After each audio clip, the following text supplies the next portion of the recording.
Welcome to this first webinar event of the European Society of the Cognitive Sciences of Music. My name is Renee Timmers. I'm the president of ESCOM at the moment, and I work at the University of Sheffield, and I'm also physically present in Sheffield. Within ESCOM, we aim to promote high-quality research in the cognitive sciences of music and dissemination of this research. Our main tools to do so is through publication of a journal, Musicae Scientiae, and through conference organization. Additionally, we aim to support early career researchers and researchers in geographically relatively remote areas to increase their visibility and chances of success. We think that technology can help to accomplish these aims, which is why we have started to make use of virtual meeting technology to support meetings and conferences. This webinar is one of the outcomes of these discussions, to organize a meeting that is fully virtual and online, which makes it easily accessible. We hope to do more webinars like this in the future, but let's now first turn our attention to the guest and the topic of this webinar. We are meeting Professor Reinhard Kopiez, and he will speak to us about getting published in the field of music psychology. Reinhard has been editor-in-chief of Musicae Scientiae for 8 years, so knows many of the ins and outs of the journal publication. He also had a rich career as researcher and author himself, among others his well-known book Psychology for Musicians, and he has been publishing extensively in journals.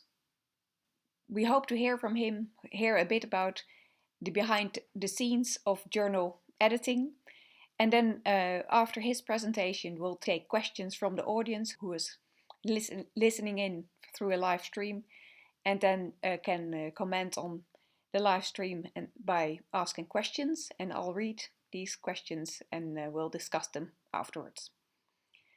This seminar or the webinar has been made possible by the help of Andrea Schiavio, and so we'd like to express our thanks to him as well.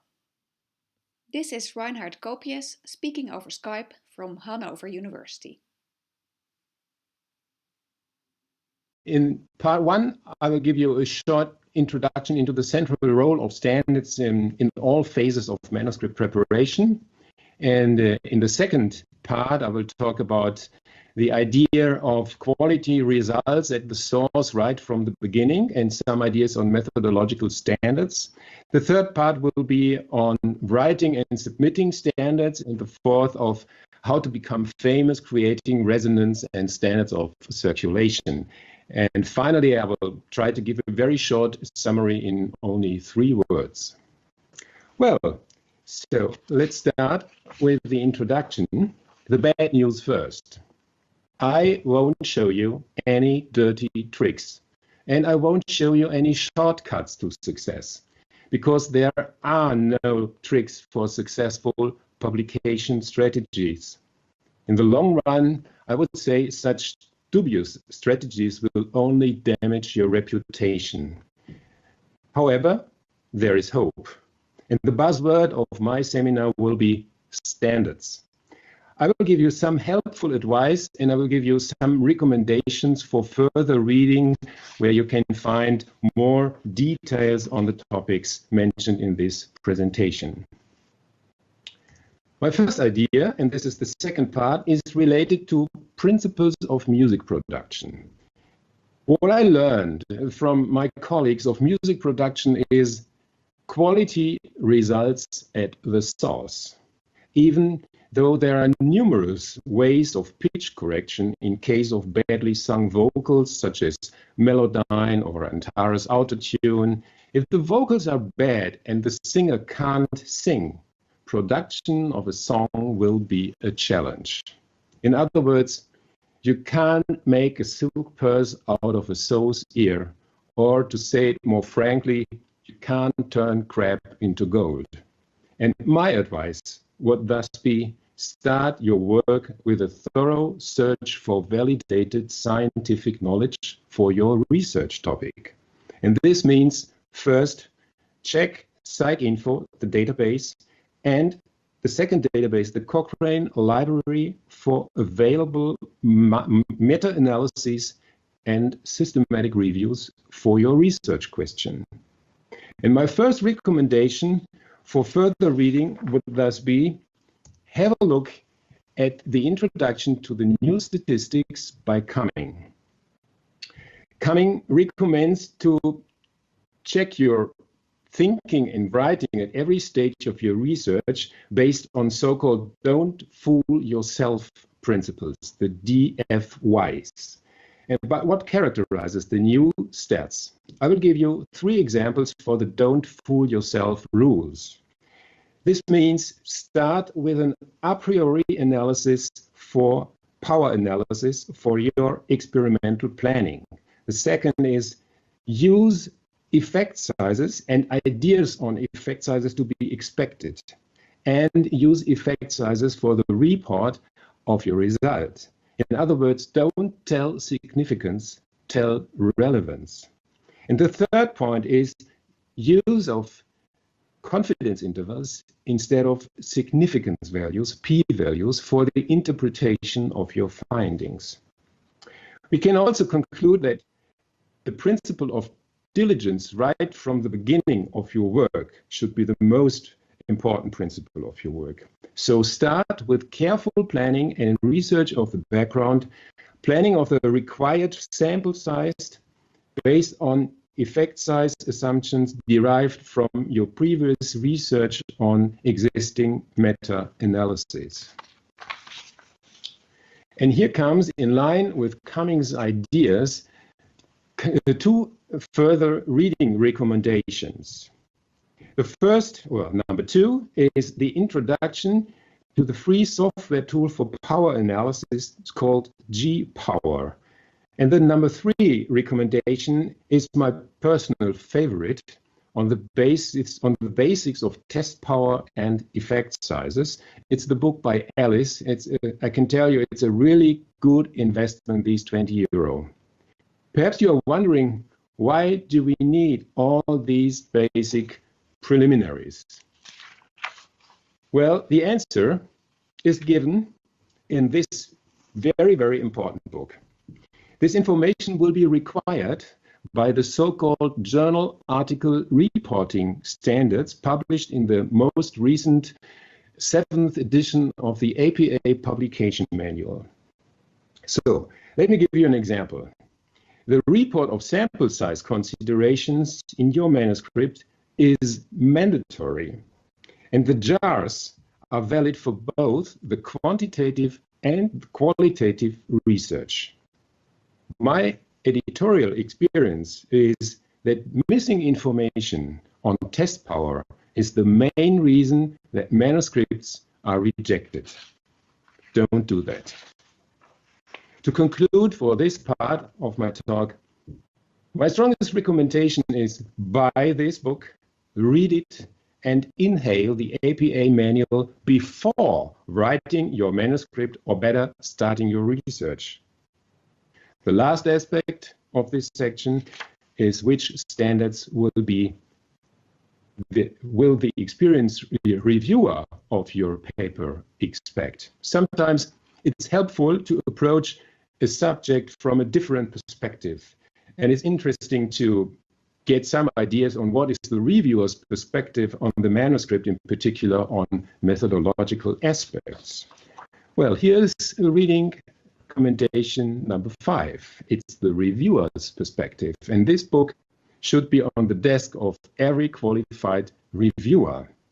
So let us assume one idea from this book.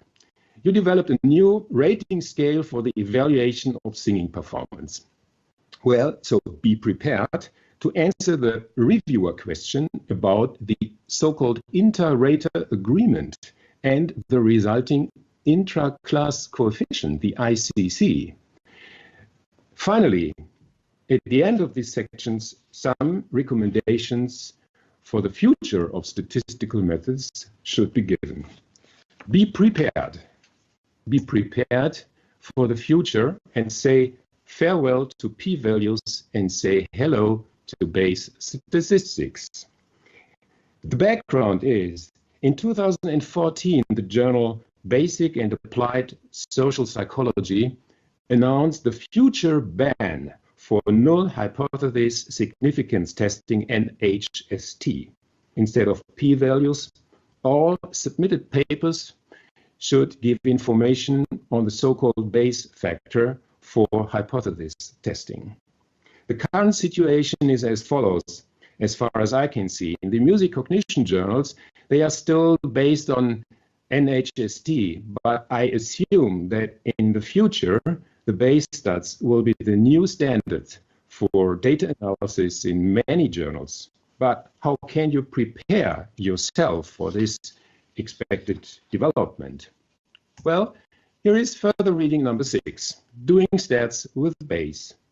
My recommendation would be have a close look at the textbook by Kruschke. It's really easy to understand, it's well explained. And the second is get familiar with a very powerful statistical software package called JASP. It's available for free and it's easy to use as a software package, integrated both worlds, the NHST world and the same procedure like a t-test in the Bayes version. My promise is you will benefit greatly in data analysis competence. Bayesian analysis is no magic. You will make the experience of a new dimension. That's true. I come to the third part of my talk, the standards of writing and submitting. What is the most important aspect of the standards of writing? From my experience as an editor, the highest risk comes right at the beginning, especially for non-native speakers, but I would say actually for all writers, one of the deadly sins is the submission of non-edited English manuscripts. This can result in immediate desk rejection. Please remember, language editing is not the duty of reviewers or editors. It's your duty. From this, we can conclude, please consult one of the numerous editing services such as American Journal Editors, or so you can have a great offer of all kinds of services in this field. Or believe me, language editing is a very, very good investment in your career. Let me give you one example from the APA latest release. Do you know how to describe the gender of your sample? There is a standard for the description of this gender, and you will find this in the section on the mechanics of style.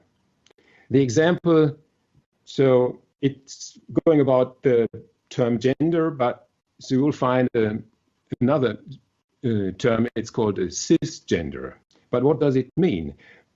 Perhaps you might wonder whether to use the gender, the sex, or whatever diverse, perhaps a self-declaration of the gender of your sample, of the composition of your sample. So the keyword is cisgender. To be honest, I didn't know before that cisgender is the new standard for gender classification. The meaning is that cisgender is a term for people whose gender identity matches the sex that they were assigned at birth. And other terms could be transgender, diverse, non-binary, etc. So, of course, a frequent question and a frequent mistake is submission of your paper to an inappropriate journal. So how can you find the balance between the two main criteria, journal reputation and journal appropriateness? My recommendations would be as follows. First, check the journal scope. So what is described within the scope of the journal and what is outside the scope of the journal? Think about your target group. This means open access journals are sometimes more like a shotgun method without a clear target community.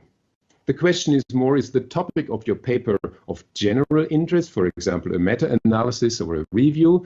Then you can think about a generic journal such as Frontiers in Psychology, but you also should think about the very, very high publication fees in Frontiers and in PLOS ONE. You should also try to balance these various aspects and make your decision. My preference would be appropriateness of the scope of the journal for the readership should be preferred over prestige.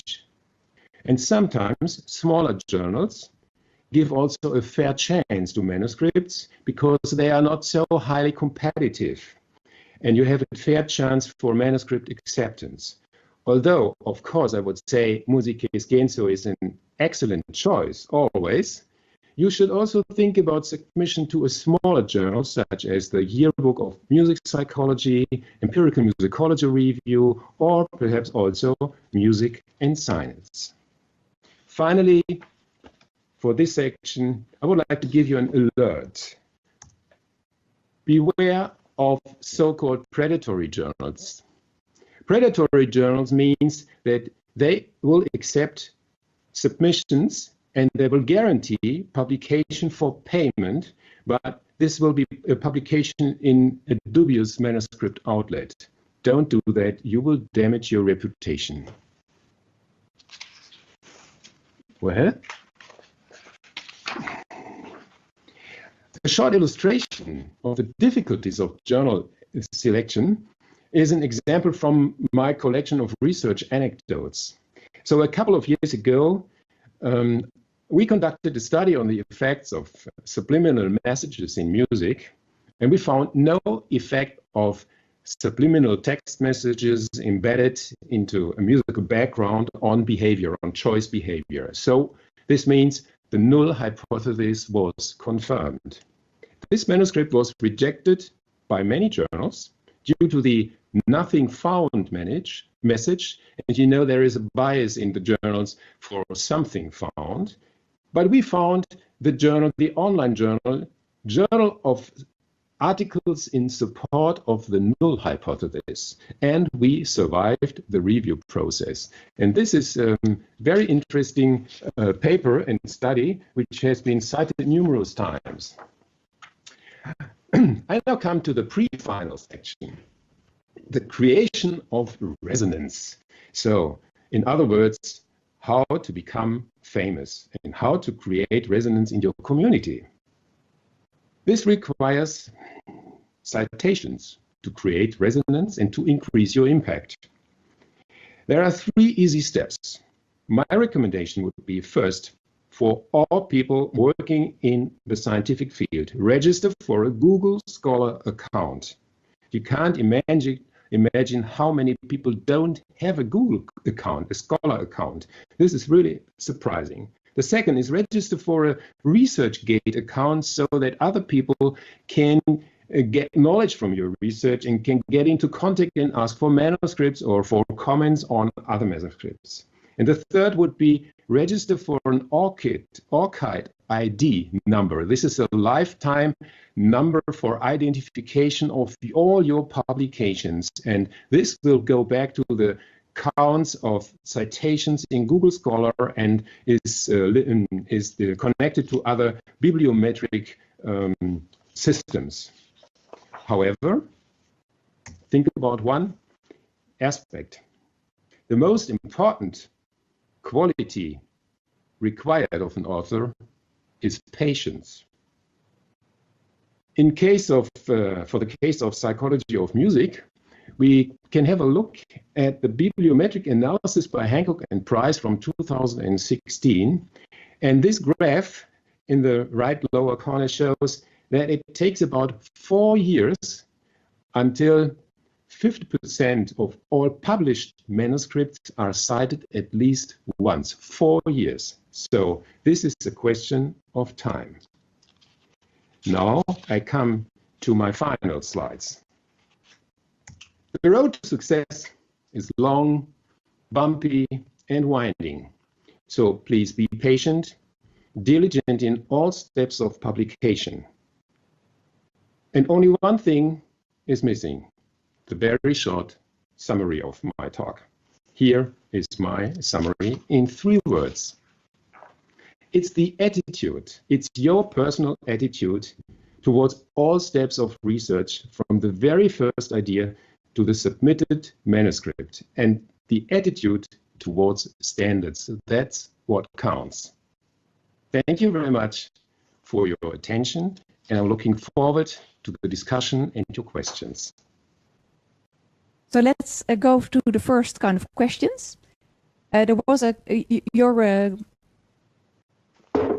your presentation started with quality assessments for quantitative research, but of course we're also very interested to hear more about what kind of criteria are included in assessing qualitative research.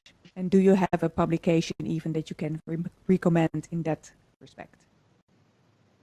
Yeah, so I will give spoken answers, and I hope this is fine, so that I don't have to type in anything. Yes, so if you go to the APA homepage, you will find on the starting landing page some links to further tables and materials called journal article reporting standards. And these standards are so they are documented in two main documents called for qualitative and for quantitative methods. And for example, in the field of qualitative methods, you have to give a full documentation of your research interview questions, of your methods of transcription. So you will find flowcharts of what has to be shown, what should be shown, and what is important for the I would say the contextualization of your research methods and the preconditions of your findings. So, of course, I have both documents on my desk, but you will find it very easy on the homepage of APA. And the most important aspects are also published in the APA manual. And this is really a breakthrough, I would say, that all those things distributed all over the internet for standards in this and that region, it's now integrated into the 7th edition. It's not just a minor update, it's a completely new conception of the APA manual, believe me. So how to cite all new media, blogs, websites, emails, discussion lists, media, audiovisual materials, software, you will find standards for all those citations. It's fantastic. Great, thank you. So maybe continuing a bit about quantitative versus qualitative research. So do you think both types of research have an equal kind of possibility in, for example, Musicae Scientiae? Or would you say some journals lean more towards one or the other?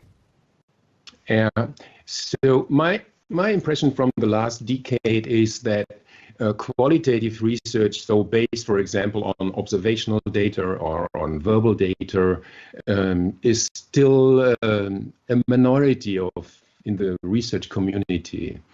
And not all journals accept qualitative research. For example, in music perception, it will be very difficult to publish qualitative research in this journal. It has a long tradition in quantitative methods in music cognition research. And in Musicae Scientiae, I would say there is a bias towards the quantitative methods, but in psychology of music, they are more, I would say, in balance between both worlds. And you will have a fair chance for interviews, group discussions, observational data, and more explorative approaches, and so on. My recommendation would be just have a look at the last 4 to 5 issues of each of the journals, and you will get a feeling for the profile, for the journal's profile in the methodological field, and then you make your decision. Great, thank you. I don't think we have any questions yet, but so I'll continue with a few questions that I came up with. Yeah, so one is jumping a little bit in topic, but one of the trend has been that journal articles become shorter and shorter. So the 6,000 words is now often the kind of standard for journal articles. So do you, apart from, so what do you think? How does that give challenges for the quality of papers sometimes, or how can we approach this to still have a thorough background and a thorough method, and all these things still need to be done properly, but then within quite a tight time scale. So I think so the limit of 6,000 words, that's fine for most of the papers. And my experience is that the new option given by most of the modern journals is the supplemental material online section. So I can move a lot of materials which is not immediately required for the understanding of the paper in the printed version. You can move it to the supplemental section. So this would be one option. Stay within the word limit, but use the supplemental part. And the second option would be go to an online journal, because usually they don't have a word limit or a number of pages limit, because if they don't are published in print as printed versions, they are not limited by the publisher in the total number of pages for one volume, which is the case for Musicae Scientiae for about 500 and something 50 for 1 year.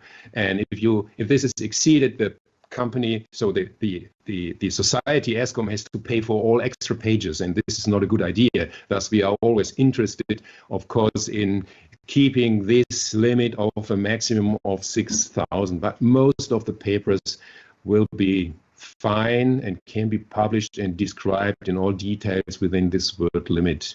So I think this is not an emergency case. Mm-hmm. Right, thank you.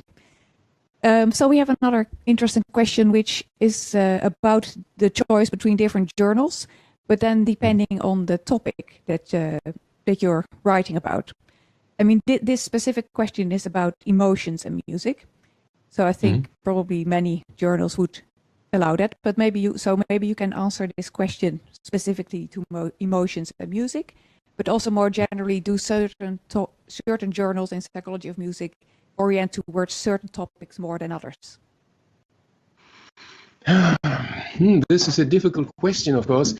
We have in psychology, we have the journal Emotion, and this is has a clear focus on this aspect of research. And so from my research group here in the 2006-05 years, we published some manuscripts in Emotion, and it was a very successful strategy, because it has a high impact. This journal has very high reputation. It is read by a broad range of psychologists and researchers.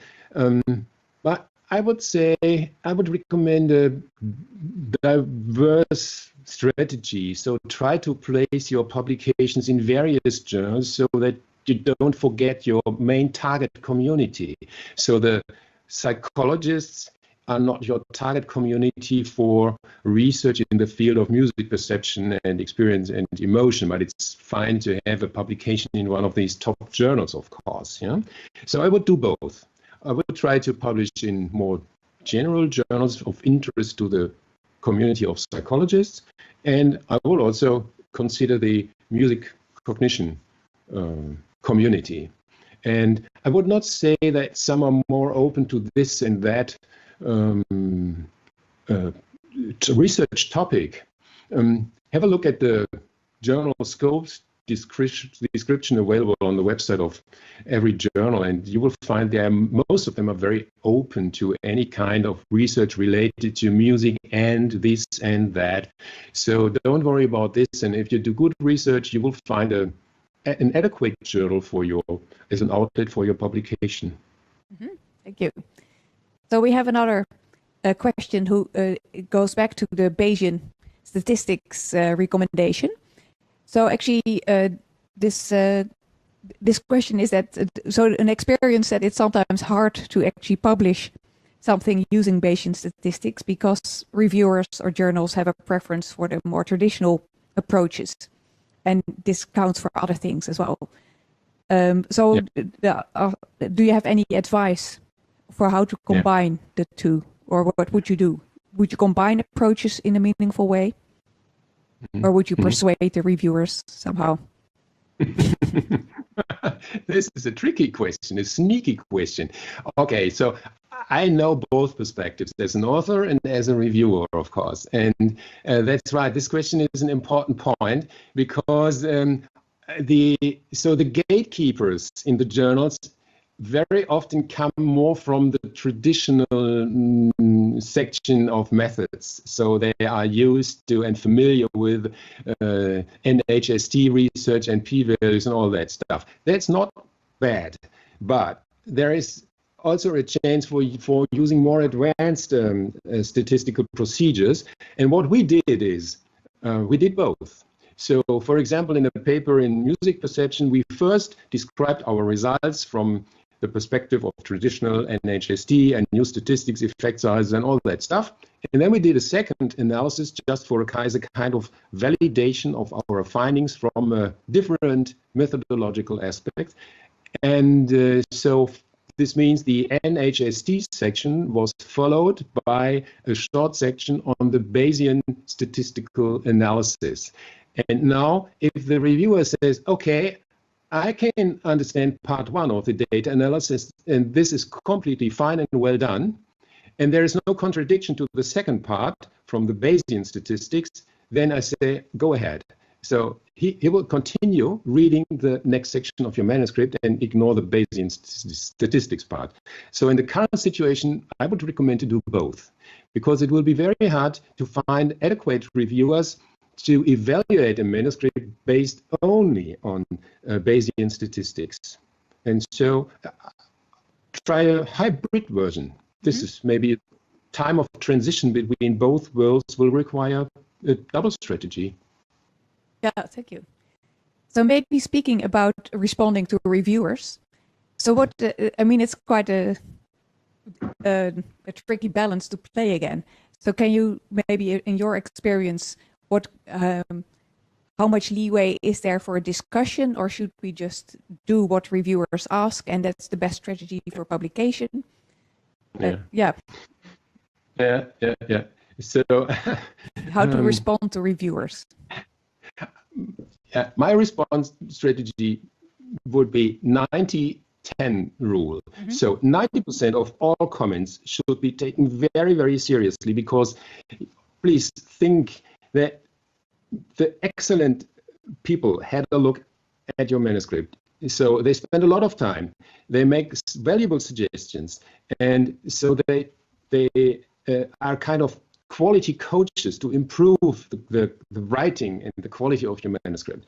And only in some cases, so in 90% of all suggestions, you will agree and try your best to realize these suggestions. And only in 10% of all cases and questions, you could feel free to find a different way, on sometimes, very, very rarely, say, no, we don't think, or this must be a misunderstanding, or we tried this, but there was no result, and thus we think this is the wrong way.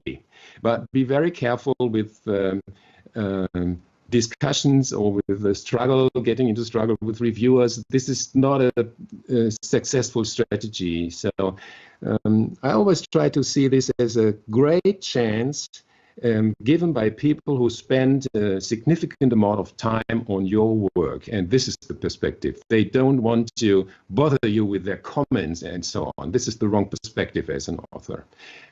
So what I do is, if I get back 5, 6, 10 pages of reviews, I have a look at it, then I take it away, have a sleep 1 night, 2 nights, and then I go back to the comments. And I will start on the detailed work.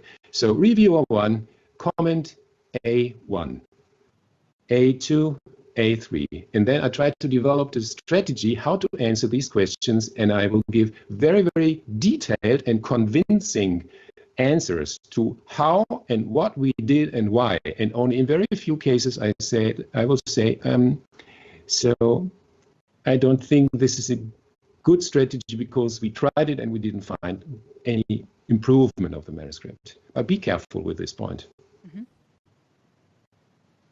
Thank you. Yeah, so another, we don't have at the moment another question from the audience, I think. Let me check. But I had another thought, which was, I mean, you see multi-authored papers more and more, and it almost seems like the standard. So, but is there, so where people come from or how many authors there are on the paper? So are there still, does this influence how reviewers view the journal, the article at all?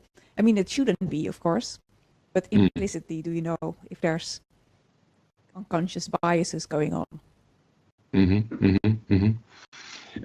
Well, so some journals, they ask for a paragraph at the end of your manuscript, author contributions. So you should declare who did what. And in the APA manual, you will find some really good guidelines for for justifications of authorship. And, and a high number of authors may be justified in case of interdisciplinary work or of research groups or very complex procedures in medicine, in neuroscience, in physics, or wherever.